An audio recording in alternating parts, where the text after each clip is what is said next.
या सो I was telling कि optical centre तो सबको पता है, और मैंने ये भी बोला कि जो भी रेज है जैसे प्रिंसिपल एक्सिस को पैरेलल होते हैं, तो ये जो ऊपर वाले से वो नीचे बेंड होता है, जो नीचे वाला है वो ऊपर बेंड होता है, ये हमने प्रीवियस सेक्शन में देखा। बट अगर कोई रे ऐसा है which is passing from the optical centre, यानी लेंस के जो सेंटर से पास होता है रे, वो कभी भी रिफ्रैक्ट नहीं होता, वो हमेशा स्ट्रेट ट्रेवल करता है। ये रूल है। As you can see over here, rays P1 and P2 ये स्ट्रेट लाइन ही जा रहे हैं, ये रेस का रिफ्रैक्शन नहीं हो रहा है। क्यों नहीं हो रहा है? क्योंकि ये ऑप्टिकल सेंटर से पास हो रहा है। So any ray that is passing through the optical centre, be it of a convex lens और be it of a concave lens, that ray undergoes the straight line without any refraction, यानी वो race का refraction कभी भी नहीं होगा जो optical centre से पास हो रहा है। So in the diagram over here you can see that principal axis पे से मेंशन किया हुआ है, P1 एंड P2 वाले जो रेज है they are passing without refraction, यानी they are undergoing straight line refraction. ये P1 and this is now P2। So optical centre से पास होने वाले रेज कभी भी रिफ्रैक्ट नहीं होंगे। Next we study principal focus. Principal focus is nothing but that point where the rays intersect on the principal axis after refraction. अभी ये देखो, जैसा आपने देखा, आई शो इट अगेन। ये कॉन्वेक्स है, ये कॉन्केव है। कॉन्वेक्स लेंस जैसे हमने पहले बोला था मैंने कि ये जो रेज है स्ट्रेट होते हैं, रिफ्रैक्ट होके प्रिंसिपल एक्सिस पे they meet at a point. So the point they meet at is called as focus. यानी कॉन्वेक्स लेंस के लिए क्या हुआ कि रेज रिफ्रैक्ट हुए और इस पॉइंट पे कन्वर्ज हुए। तो प्रिंसिपल एक्सिस पे जिस पॉइंट पे ये रेज कन्वर्ज होते हैं that is called as principal focus. Principal focus इसके लिए बोलते हैं क्योंकि फोकस मतलब एक पॉइंट पे मीट होना, and because it is taking place on principal axis it is called as principal focus. इसका एग्जैक्टली उल्टा होता है कॉन्केव में, क्योंकि ये कर्व्स अंदर की तरफ है, तो ये जो रे है वो बाहर नहीं जाते हैं, वो एक्चुअली बाहर जाने चाहिए पर वो जाते नहीं है, वो टकरा के वापस आते हैं। तो ये जो देख रहे हैं ये रेस यहाँ पे बेंड हो रहे हैं, ये ऐसे अपवर्ड्स बेंड हो रहे हैं। So again they meet at a point in front of lens on principal axis. तो इसका focus is over here. So convex का प्रिंसिपल फोकस यहाँ पे, कॉन्केव का प्रिंसिपल फोकस यहाँ पे फॉर्म होता है। Same side of the mirror, sorry same side of the lens, opposite side of the lens. See I will show it again कैसे वो इट टेक्स प्लेस। ये रहे दोनों रेस, ये उनके principal focus. As you can see this is how they meet. ये point जो हो रहा है ब्लिंक हो रहा है that is nothing but principal focus.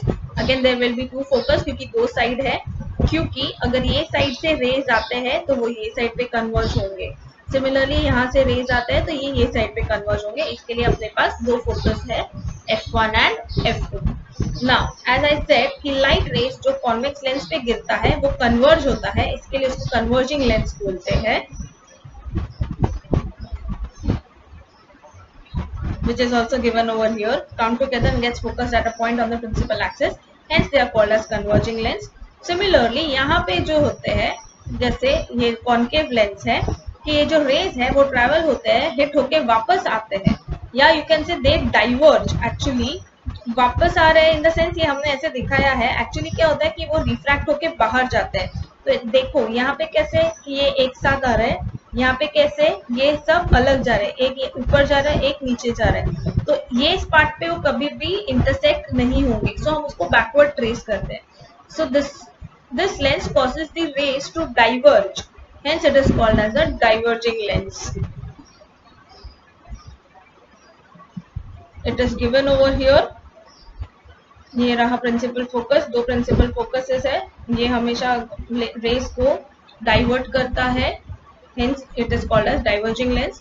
So your convex is called as converging lens and your concave lens is called as diverging lens. ये क्यों है, ये रहा उसका आंसर। अगर गिव रीजन में पूछा जाता है so this is what you are supposed to write. So this is what we study about converging and diverging lenses. ये रहा। Next topic we study what is focal length. अभी हमने देखा फोकस क्या होता है, ऑप्टिकल सेंटर क्या होता है। तो ये फोकस और ऑप्टिकल सेंटर के बीच का जो डिस्टेंस होता है यानी the distance between focus and optical centre is nothing but called as focal length. That is for convex and concave both. Optical centre and principal focus के बीच का डिस्टेंस. अभी इसका एक एक्सपेरिमेंट है.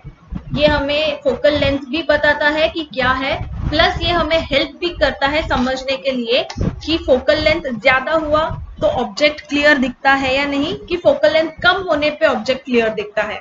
तो लेट अस सी. इसमें एक्सपेरिमेंट में हमने कॉन्वेक्स लेंस लिया है, स्क्रीन है, अपने पास एक स्टैंड है लेंस को रखने के लिए एंड मीटर स्केल है. तो इट सेज कि ये लेंस को अकॉर्डिंगली एडजस्ट करो, तब तक एडजस्ट करो कि वो पिक्चर थोड़ा दिखे नहीं तब तक. सो फिलहाल हमने ये डिस्टेंस पे रखा है. It says measure this distance. Now it says it is exactly 6 inch over here. तो अभी हमने क्या किया, ये डिस्टेंस को कम करने का ट्राई किया, सॉरी ज्यादा करने का ट्राई किया है. First see over here again कि ये जो डिस्टेंस ज्यादा हो गया, मतलब ये जो इमेज है वो बड़ा हो रहा है लेकिन ब्लर हो रहा है. Wait, see again I will show you. पहले हमने रखा था इमेज ब्लर है. अभी जब उसको वापस लेके जाओगे, सॉरी, तो वो छोटा हो रहा है और ब्लर हो रहा है. जब उसको सामने लेके आओगे तो वो बड़ा होगा और क्लियर होते जाएगा. देखो,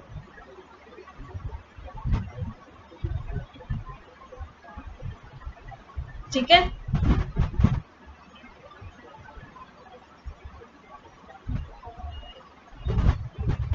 सी now you can see the difference कि जितना नजदीक आ रहा है उतना इमेज क्लियर होते जा रहा है. First, that 6 inch was exactly over here. Now that 6 inch is over here, which means हमने डिस्टेंस कम किया है. तो जब हमने डिस्टेंस कम किया है तो इमेज और भी क्लियर होते जा रहा है, करेक्ट. विच मीन्स कि जितना फोकल लेंथ कम रहेगा उतना इमेज क्लियर दिखेगा. तो ये जो डिस्टेंस है between screen and that centre is nothing but called as the focal length. What is this distance between the lens and the screen called? That is nothing but अपना focal length. तो ये हमने practically experiment करके बताया हुआ है कि ये जो लास्ट वीडियो में हमने देखा था, this is over here, that is the focal length. अगर इस एक्सपेरिमेंट में हमने कॉन्केव लेंस यूज किया तो कोई भी इमेज फॉर्म नहीं होगा क्योंकि रेज इसके बाहर ही नहीं जाएगा. That's it. Next we study the most important topic for the chapter, that is ray diagrams. रे डायग्राम्स बहुत बहुत बहुत इम्पोर्टेंट है. उसका रूल्स आना बहुत जरूरी है. मिरर्स के लिए हमने देखा है, सिमिलरली लेंसेज के लिए देखना है. उसका मेजरमेंट्स के साथ I will teach you. Let us start.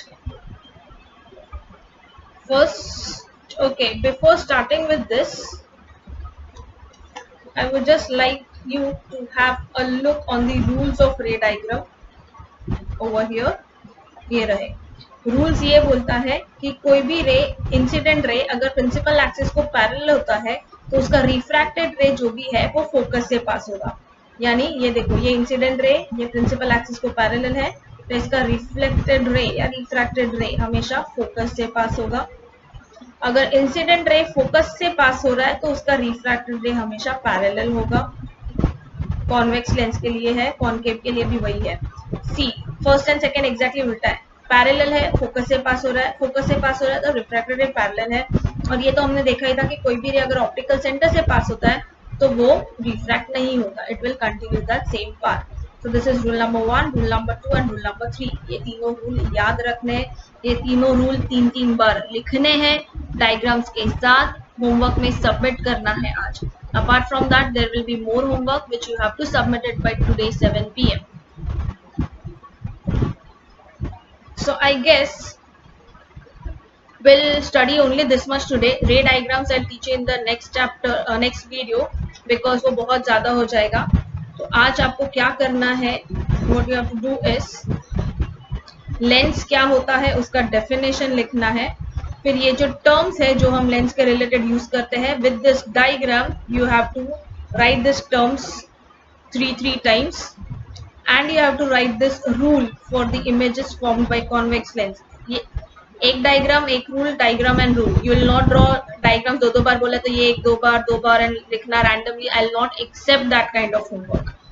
So you will write this rule thrice and submit it to me by 7 PM today. If any doubts, please let me know. That's all for today. Thank you.